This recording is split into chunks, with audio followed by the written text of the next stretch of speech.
I'll discuss with you the doctrine of severability.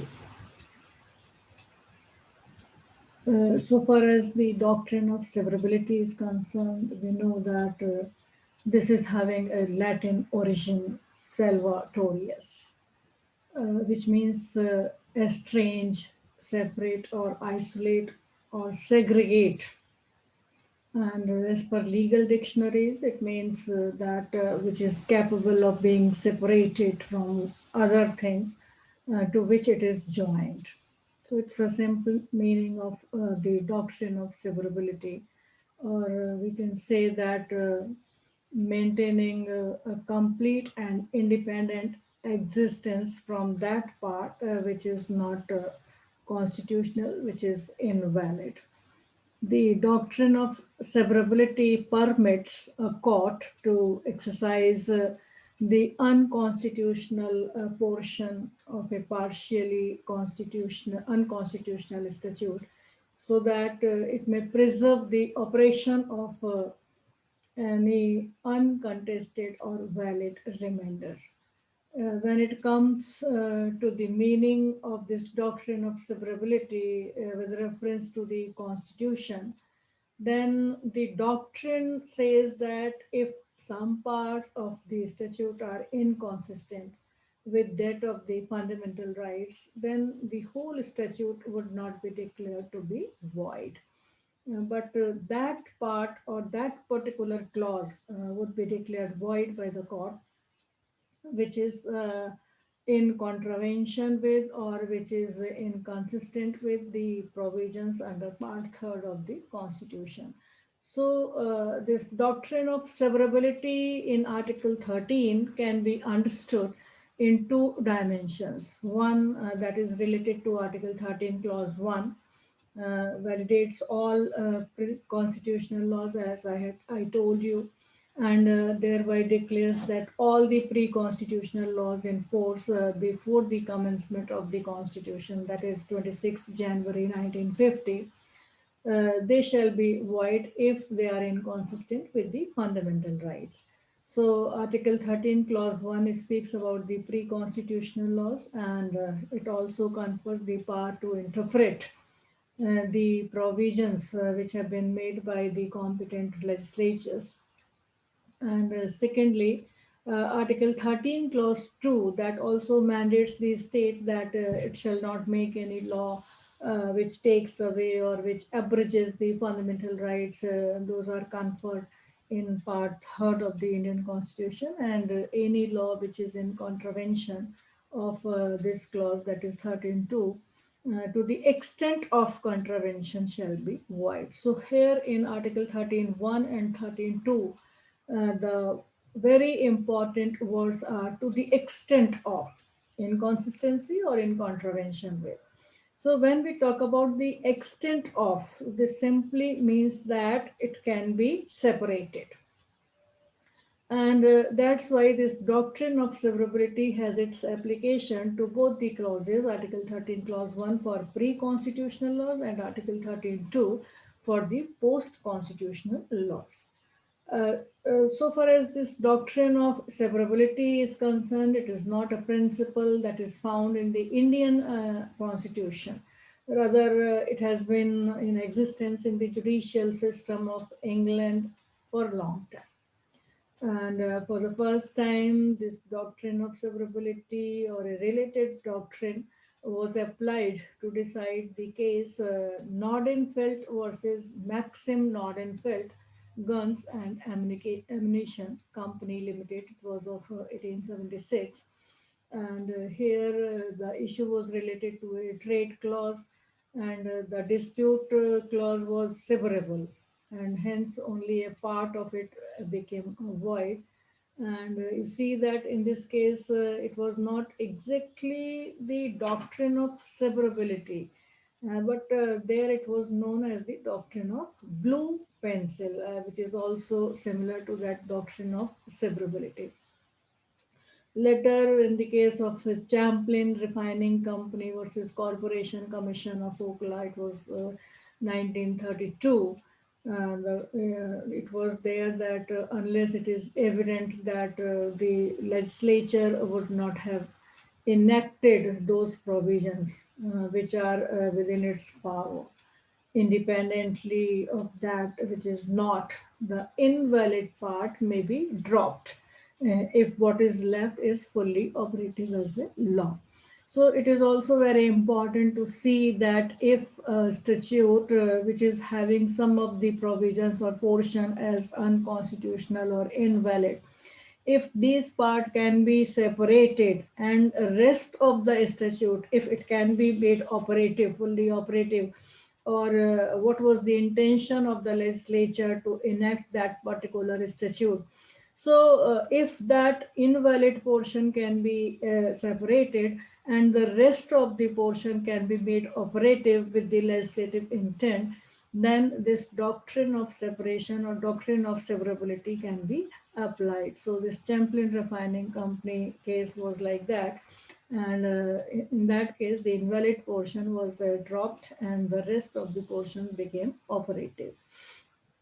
Then another case was in the year 2006, that is IoT versus Planned Parenthood of NNG.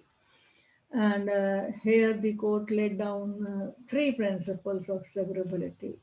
And those are important to check the validity and constitutionality of any act or statute. And these principles are interrelated. That the court was of the opinion that first, the court has to nullify more of a legislature's work than is necessary, and that means that the court should not try to make any law, nullify, or to make the law annul, or to make the law invalid if it is not necessary. Then secondly, the court has to restrain from rewriting the state law to conform it to the constitutional requirements, even as they did it. So this is the second principle which was laid down by the court in this case, that it has not to rewrite the state law, because this is the work of the legislature to write the law, to enact the law. So the court has to interpret. So in order to meet that the law is not correct, law is not valid, and the court has to write the law, that is not need to be there. So the court has to restrain from this. And thirdly, the court cannot use its remedial powers to circumvent the intent of the legislature. So these were the three principles which are related to the interpretation and to the application of the doctrine of severability. And this was laid down by the court in IoT case. Then the doctrine of severability, as I told you, that it is not to be found in India, or it has not the origin in India. But this was the doctrine which we find in many of the constitutions of the world. Particularly, we see that this doctrine is applied in USA, Malaysia, UK, India, and Australia. That you see in Australia, this doctrine is in written form, that is written into the law under Section 15A of the Acts, that is Interpretation Act of 1901, and that limits the jurisdiction of the court. So that is in written form there. And in Indian constitution, we have picked up the best features from the other constitutions. When I was discussing with you the history and constitutional debates, then I told you that various constitutions of the world were considered while the Constitution of India was being drafted. And during that time, you see that the best features or the best portions and the best parts or best provisions of the other constitutions have been incorporated in the Indian Constitution. So this doctrine of severability we have taken from the Constitution or from the common law of the United Kingdom. Then, when we talk about this doctrine of severability, and we are making its origin from Article 13, then Article 13, you see, gives the judiciary the power of judicial review. on any law or any part of it that is found to be inconsistent or in contravention of the fundamental rights.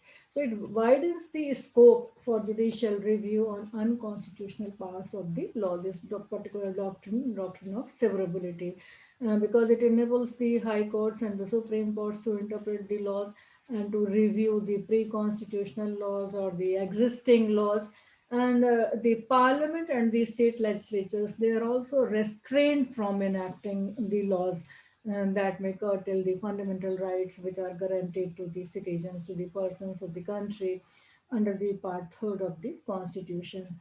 So that is mandated in 13.2, you see.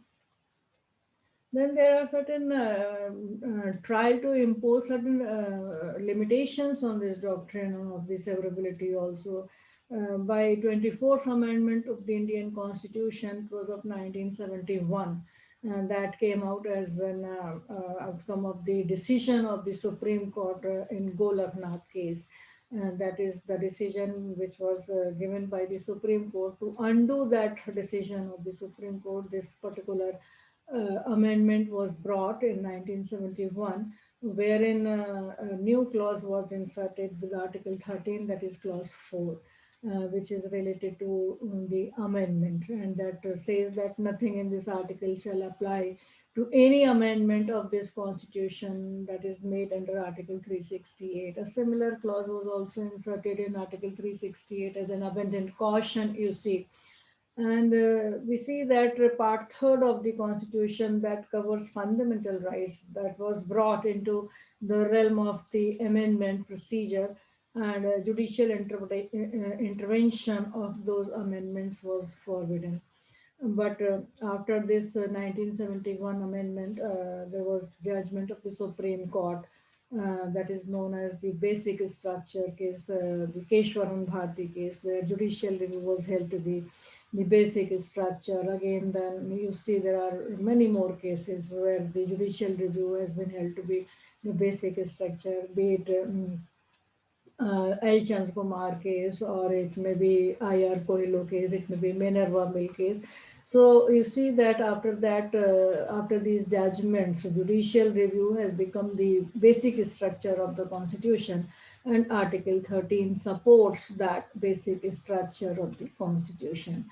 So in that series, that this doctrine of severability has been applied by the Supreme Court of India in various cases, and they have also issued certain guidelines or certain norms regarding the application of this doctrine of severability. And the most important among them is RMDC versus Union of India. We find that it is very significant, or one of the most important or landmark judgment. As this judgment observed this doctrine of severability, and there are certain guidelines also which has been given in this case. For example, the court said that the intention of the legislature is the determining factor, whether a part or a valid part of the law is severable from the invalid part or not. Because if the law has been enacted with certain intention, and if one of the part of that law is considered to be unconstitutional. Now, if the doctrine of severability is applied by separating that unconstitutional part, and the rest of the part of that law is constitutional. So after making that operative, whether the judicial intention or the intention of the legislature could be fulfilled by the application of the rest of the constitutional portion of that law, that is the determining factor. Then if the valid and invalid portion are so closely mixed in a way that it cannot be separated, so the invalidity of a portion may result in the invalidity of the entire act, meaning thereby that if the two provisions of the act, if they are so closely mixed, if they are so inextricably mixed with each other, so that the unconstitutional part cannot be separated from the rest of the part. So in that case, the act would go in entirety. There would not be separation, but the entire act has to go as unconstitutional, because the unconstitutional part cannot be separated.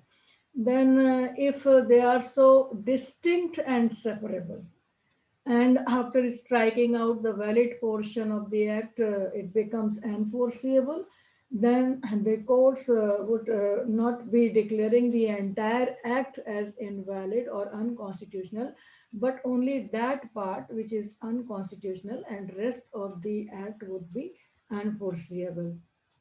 Then the courts would also be reluctant to declare a law invalid or ultra vires or unconstitutional on account of the unconstitutionality, because the rest of the part can be made applicable.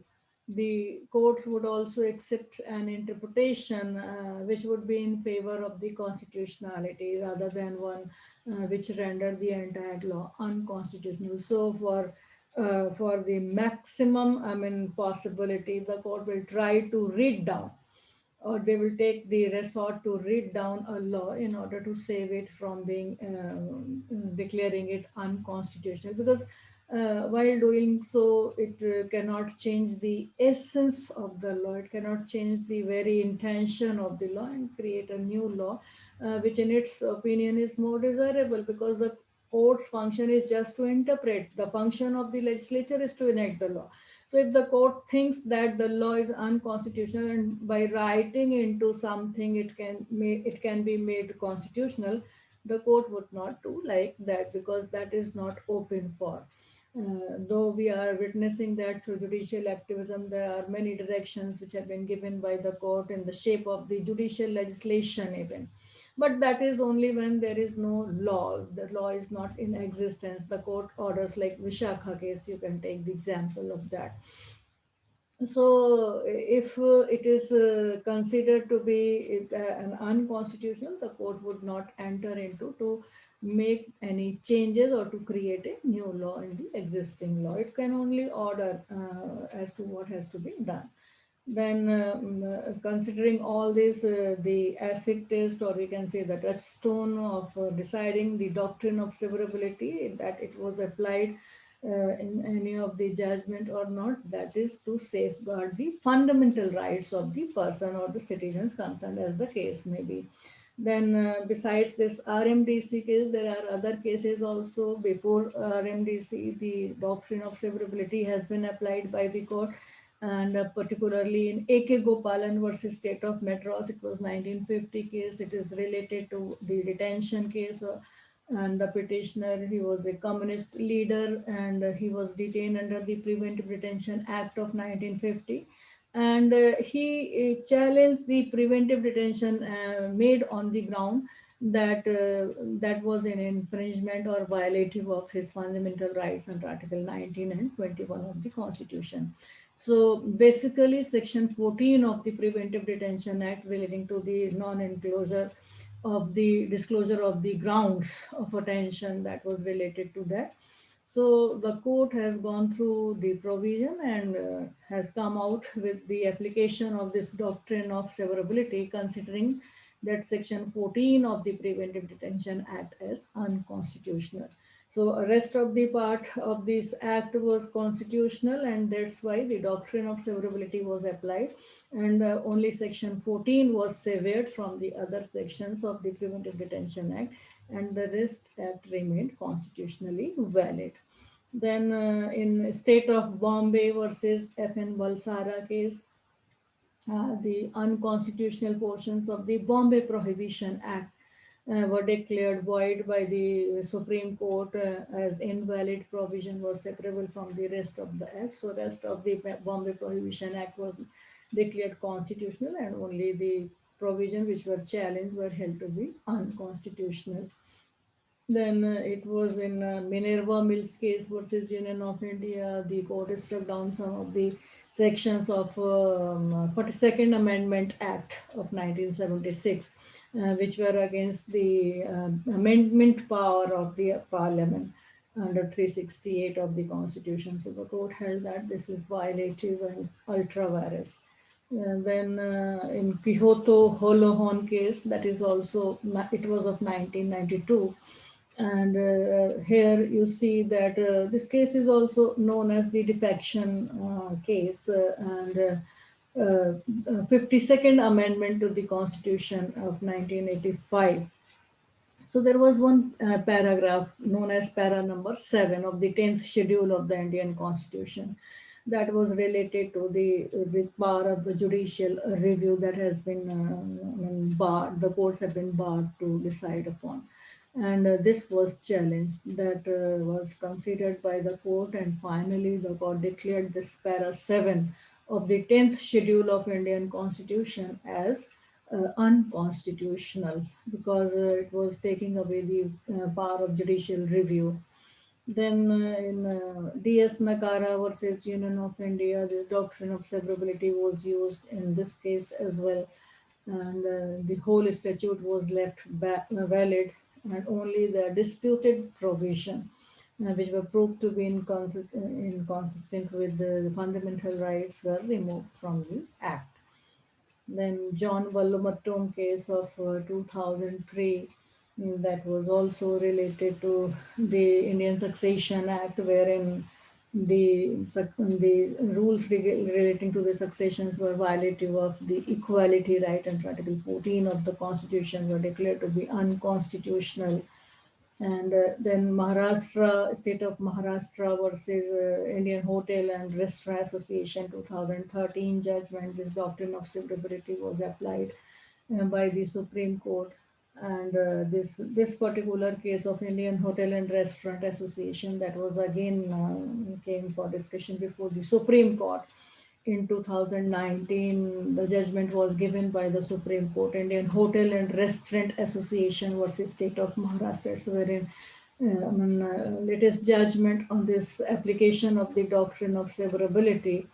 And this case arose as an implication of certain rules which were pertaining to the amendments in the Maharashtra Police Act 1951. Earlier it was Bombay Police Act 1951. And the said amendment was struck down, which was in violation of Article 191A and 191G, 14 and 21 by the High Court of Bombay. So all these were fundamental rights, 191A, 191G, 14 and 21 of the Constitution. Then again, the fresh amendments have been incorporated in the same act by the state. And in the year 2013, as I told you, the Supreme Court upheld the decision of the High Court and disposed of the case as infractuous. And then again, the case came up in the Supreme Court in 2016 to check the constitutional validity of the statute, that is Maharashtra prohibition of obscene dance and in hotels, restaurants, and bar rooms, and the protection of dignity of women working there in 2016 Act, and the rules which were made there under relating to this particular act. So here the Supreme Court partially upholding the validity of the Maharashtra prohibition of this obscene dance and hotels, restaurant, bar rooms, and protection of the dignity of women working and therein Act of 2016 and the rules made thereunder. And the bench was consisting of Justice A.K. Sikri and Justice Ashok Bhushan. They held that the state must have an open mind in the matters relating to the staging dance performance in dance bars. And the court said that the state cannot take the exception to staging dance performance per se.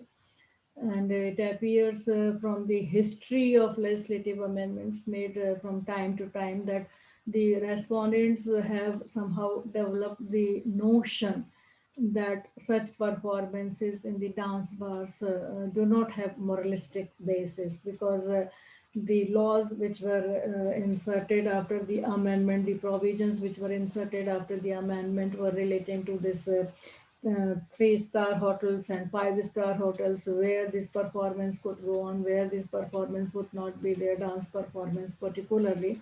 So that was held to be violative of Article 14, 19, 1A and Article 21 of the Constitution. And the court also set aside the condition that mandates the installation of CCTV cameras, as this again was totally inappropriate, and it was amounting to an invasion to the privacy of the performers. So here we see that the court held that this is violative of Article 21 and 14 of the Constitution as such, with reference to K.S. Puttaswamy case. The court has referred this case also here. And here you see that the amendments which were made in the Maharashtra Police Act or Bombay Police Act, those were declared to be unconstitutional, and this doctrine of severability was applied, and the provisions which were declared unconstitutional were separated from the main act. So the doctrine of severability in Indian constitution is a preeminent principle, which is to protect the fundamental rights of every citizen of the country. And it is just like a touchstone to validate any law against the fundamental rights, and that were enacted either pre-constitutional or by the post-constitution, that is by the parliament or the legislative assemblies. So we can say that this doctrine has an all-time relevance in every legal aspect of the governance in a welfare state like India, because Article 13.1 and 13.2 are very important for the purpose of interpretation of pre-constitutional laws and post-constitutional laws. And the word to the extent of confirms this doctrine, application of this doctrine of severability, which simply says that to separate the constitutional part from the unconstitutional part. And when the application of this doctrine comes, then it simply says that if both the parts cannot be separated, then the entire law has to go. If it can be separated, then the law which remains valid can be applied. So this is how the doctrine of severability is important to understand for the purpose of Article 13 clause 1 and 13 clause 2. So if there is any question, you can ask.